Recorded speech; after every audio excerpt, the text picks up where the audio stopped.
पूर्णिया शहर के लाइन बाजार बिहार टोकीज रोड स्थित यूनिटी हॉस्पिटल के नाम से शुभ उद्घाटन किया गया, जहां अब दिल्ली के डॉक्टरों के द्वारा पूर्णिया और आसपास क्षेत्र के लोगों का सफल इलाज किया जाएगा। और इस वक्त हमारे साथ है अस्पताल के प्रोपराइटर डॉक्टर असद अकरम एवं डॉक्टर आसिया रोमन। क्या कुछ बताना चाह रहे हैं, आइए सुनाते हैं आपको।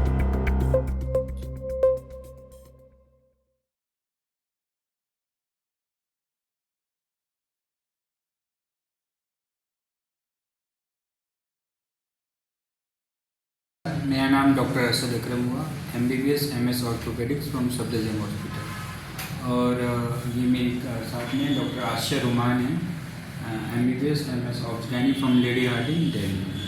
हम लोगों ने पूर्णिया ज़िला के लाइन बाजार बिहार टोकीज रोड में अपना अस्पताल खोला हुआ है, Unity Hospital. It is basically an orthopaedics and obs gynae centre. यहाँ से फिर ऑर्थोपेडिक्स हड्डी रोग विभाग और स्त्री एवं प्रसूति रोग विभाग के जो रोग होते हैं उनका इलाज संपूर्ण तरीके से किया जाएगा। बेसिकली क्या है कि सर कि अभी चूँकि ठंड का समय चल रहा है और चूँकि आप हड्डी रोग विशेषज्ञ हैं, तो क्या है कि जोड़ों में दर्द और इस टाइप का जो प्रॉब्लम होता है उससे बचाव कैसे करेंगे जी, इसको लेके आप कुछ बतलाइए। हड्डियों की जो प्रॉब्लम होती है, जो खासकर जोड़ों की प्रॉब्लम वो सर्दियों में काफ़ी बढ़ जाती है। ऐसा होता है कि जो हमारी मसल्स होती हैं वो स्पाज़्म में चली जाती है, हमारी जो मोबिलिटी होती है वो सर्दियों में कम हो जाती है। उसकी वजह से और जो हीट वेव्स है वो कम जनरेट होने की वजह से वो स्पाज़्म में चली जाती है। तो बचाव इसमें यही होता है कि हमें सर्दी के दिनों में भी थोड़ा बहुत वर्जिश जो नॉर्मल एक्सरसाइज होता है मॉर्निंग इवनिंग का, वो नहीं तो कम से कम 15 मिनट भी आपको एक्सरसाइज सुबह भी और शाम में भी करना चाहिए। जैसे अभी बिजी लाइफ हो गया है तो लोग इसमें क्या एक्सरसाइज के पीछे ज़्यादातर नहीं जा रहे हैं। जी, आप भी देख रहे हैं, हम लोग भी देख रहे हैं। जी, बहुत रेयर में ही कुछ लोग हैं जो कि कंटिन्यूसली एक्सरसाइज में रहते हैं। उनको आप क्या बोलना चाहेंगे? मैं उनको ये कहना चाहूँगा कि जो ऑर्थोपेडिक्स में जो जोड़ के दर्द के लिए जो मसल्स के रिकवरी के लिए जो एक्सरसाइज होती है वो बिल्कुल बेसिक्स होती है। ज़्यादातर जो पेशेंट्स होते हैं उनको पता नहीं होता है कि किस टाइप की एक्सरसाइज होती है। ये जो आपकी नॉर्मल जिम वाली एक्सरसाइज है वो बिल्कुल नहीं होती, ये अलग होती है। ये आपको एक किसी ऑर्थोपेडिशियन से या किसी फिजियोथेरेपिस्ट से कंसल्ट करके ही आपको एडवाइस होना चाहिए कि आपको किस तरह की एक्सरसाइज वगैरह की ज़रूरत है। ये तो बचाव के लिए है, लेकिन कई बार केसेस में होते हैं कि जो हमारी जॉइंट्स की प्रॉब्लम है वो सर्दियों में बढ़ जाती है। तो अगर हम किसी बड़ी सर्जरी को ना अवॉइड करने के लिए अगर हम पहले ही डॉक्टर्स के पास जाएं, जैसे कि आजकल काफ़ी कॉमन हो गया है जॉइंट रिप्लेसमेंट। ओल्ड एज में आप देखेंगे काफ़ी लोगों को जॉइंट रिप्लेसमेंट होता है, लेकिन अगर उसका बचाव के लिए वो अगर डॉक्टर्स के पास पहले ही जाते हैं, जब उनको अर्ली स्टेज में ही होता है, तो हम उसमें इंजेक्शंस वगैरह से भी उनको ट्रीट कर सकते हैं ताकि जॉइंट रिप्लेसमेंट की ज़रूरत ना पड़े, जो कि एक बहुत ही सुगम और कारगर उपाय है। ये एक बहुत ही अच्छा उपाय है आपका जॉइंट रिप्लेसमेंट से बचने का। जिले में आप पूर्णिया के लोगों को मैं ये संदेश देना चाहूँगा कि आपका जो डॉक्टरों पे या हॉस्पिटल्स के ऊपर जो भरोसा है उसको हम यहाँ पे बेहतर करने आए हैं। हम चाहते हैं कि आप अपने डॉक्टर्स पे भरोसा करें अच्छे से। आप हमसे मिलें, एक बार हमसे परामर्श लें, उसके बाद आप सोचें कि हमें इन डॉक्टर्स पे भरोसा करना है कि नहीं। ठीक है, तो मेन हमारा मकसद यही था।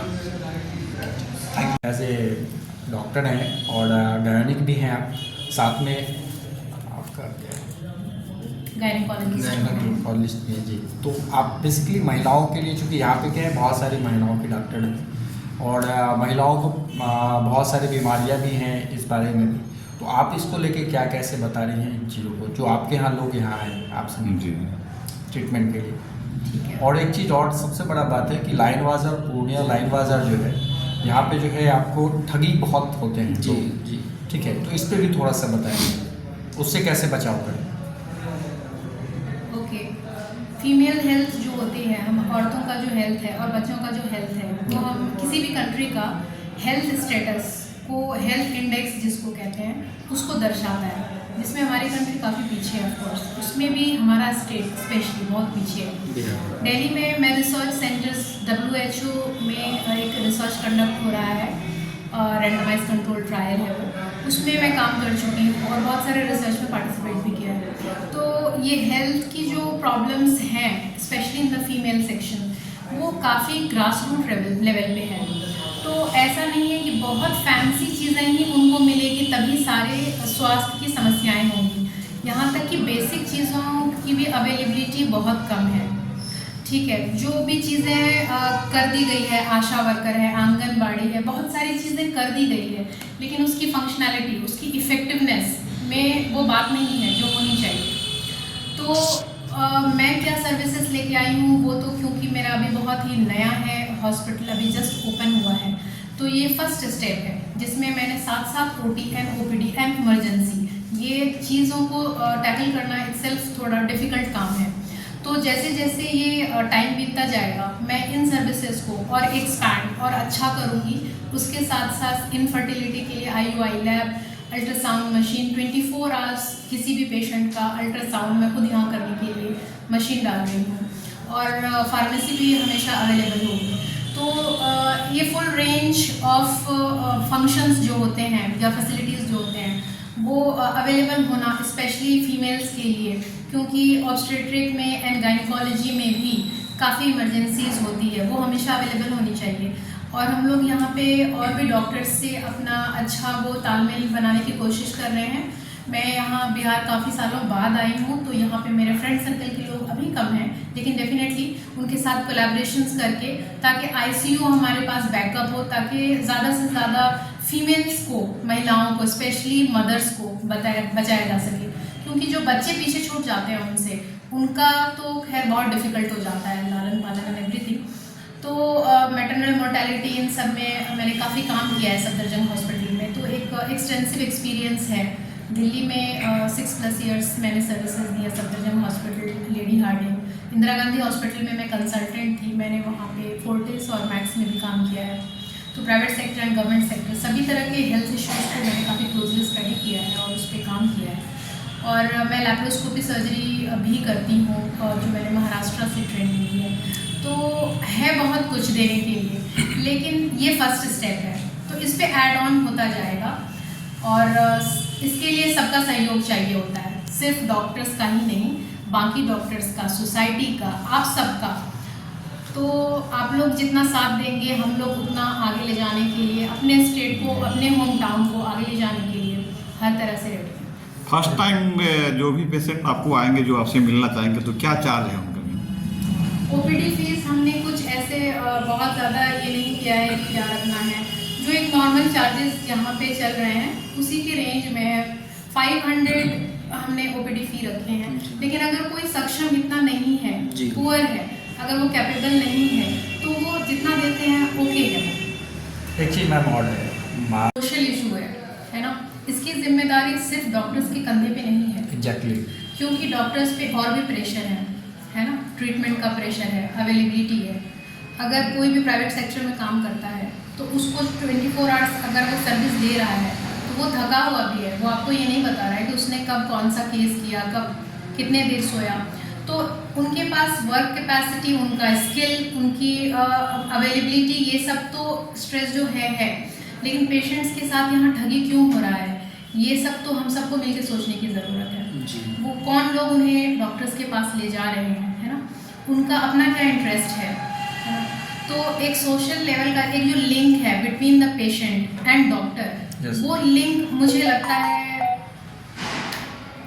समझने की ज़रूरत है ना, सबको समझने की ज़रूरत है एज ए सिटीजन। हम सब डॉक्टर भी हैं, लेकिन उससे पहले हम सिटीजन हैं अपनी कंट्री के, तो अपने स्टेट के लोग हैं। तो अगर हम उन्हें ऐसे देखें कि वो हमारे ही समाज के हैं, हमारे गांव के हैं, हमसे कम जानते हैं और हमसे कम पढ़े लिखे हैं और हमसे कम स्तर पे जी रहे हैं, तो हमें उनकी मदद करनी चाहिए, इसके बजाय कि हम उनका कुछ फ़ायदा उठाएं। अगर ये मैसेज सब कोई समझ जाए, है ना, तो देखिए डॉक्टर्स लालची नहीं होते हैं। इफ़ यू आस्क मी, कोई डॉक्टर नहीं सोचता किसी गरीब पेशेंट का ना 500 रुपये ज़्यादा ले लेंगे तो हम अमीर हो जाएंगे, ऐसा नहीं होता। ठीक है, उस 500 रुपये को कैसे बढ़ाना है वो आपको सोचना है। किसी गरीब से पैसे थोड़े से एक्स्ट्रा लेके कोई रिच नहीं होता। तो वो चीज़ें सोशल रिस्पॉन्सिबिलिटी है, आई वुड से कि ये कम्प्लीटली एक सोशल रिस्पॉन्सिबिलिटी है और इस पर सभी को काम करने की ज़रूरत है। इसमें डॉक्टर्स का तो 10% से भी कम है, इसमें 90% हम सिविलियंस का है। So as a society all should work towards it. परिचय देंगे। मेरा नाम डॉक्टर आशिया रुमान है, मैं गायनिकोलॉजिस्ट हूँ। मैंने MBBS किया है कर्नाटका से, MS किया है लेडी हार्डिंग न्यू दिल्ली से और 3 इयर्स का सीनियर रेजिडेंसी की है मैंने सफदरजंग हॉस्पिटल से। उसके बाद मैंने फेलोशिप किया है मिनिमल एक्सेस सर्जरी, जिसको लैप्रोस्कोपी के नाम से जानते हैं, महाराष्ट्र से। मैं WHO में क्लिनिकल रिसर्च ऑफिसर रही हूँ और वहाँ पे मैंने रिसर्च में पार्टिसिपेट किया है। एक बहुत बड़ी स्टडी हो रही है मल्टीनेशनल मल्टी कंट्री, उसमें काम करती थी। उसके बाद मैंने इंदिरा गांधी हॉस्पिटल में मैं कंसल्टेंट थी। मैंने मैक्स और शालीमार हॉस्पिटल में भी काम किया है और फोर्टिस में भी काम किया है, तो एक्सटेंसिव एक्सपीरियंस है। तो होपफुली ये सब दिखे मेरे काम में और सोसाइटी को अच्छा